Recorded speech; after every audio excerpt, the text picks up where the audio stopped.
Karen. Welcome to my bathroom, which is the place with the best acoustics in my home. You may also find that your bathroom is a good place to practice hearing the overtones in your singing.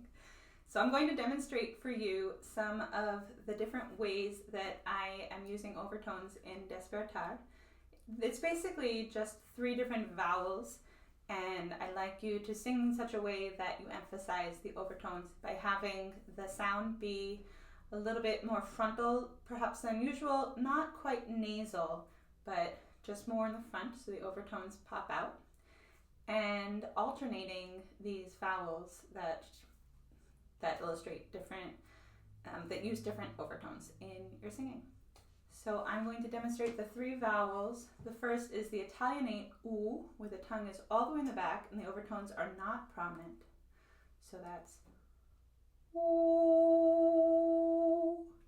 and then all the way forward with the tongue, also still closed with the lips, we have U.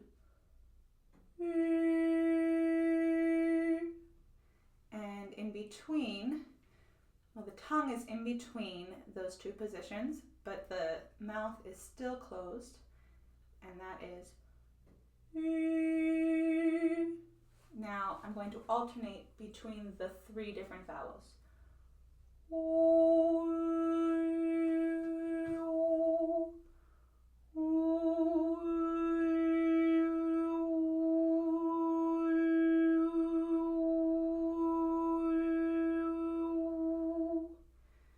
So I'm turning to the wall because that's a great way for the overtones to bounce back at you so that you can hear them. If you don't have a bathroom you can sing in, you can just hold something flat and reflective in front of you, such as a mirror or a device that you're using like a tablet, and that will help the sound bounce back at you. Some people who use their cars a lot like to practice hearing the overtones in their singing while they're driving. Let me do that again.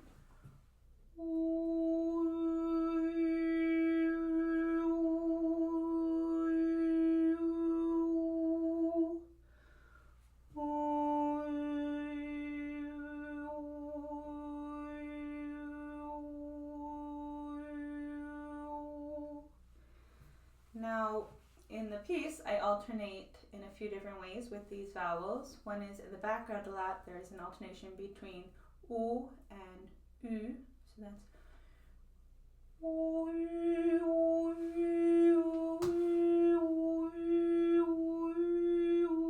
oops, I did it backwards.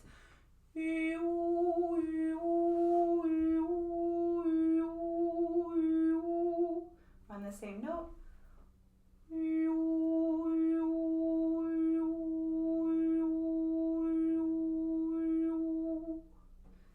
Hopefully you can hear that overtone popping out when I switch to the U sound.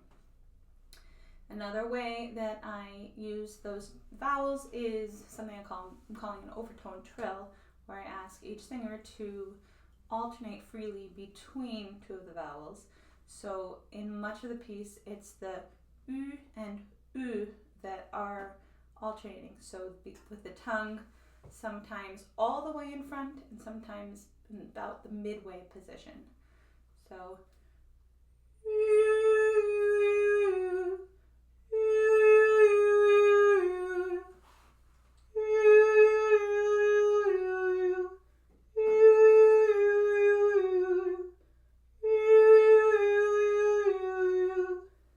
that's a more subtle effect than the overtone trill at the end, which goes back and forth between U and U. So the tongue is traveling a lot from all the way in the back to all the way in the front.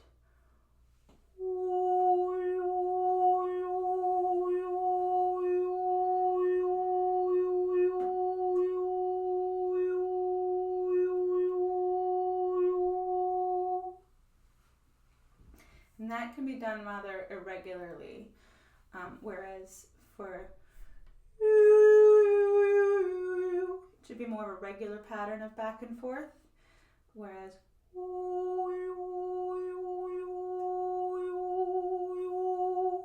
should be less regular and more of the time spent on ooh than on oo. What else? That's the main ways that it's used. I showed you the and then there's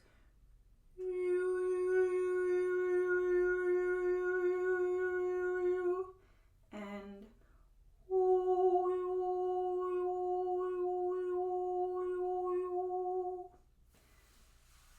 please reach out to me with any questions, and I look forward to hearing how this sounds with the full group.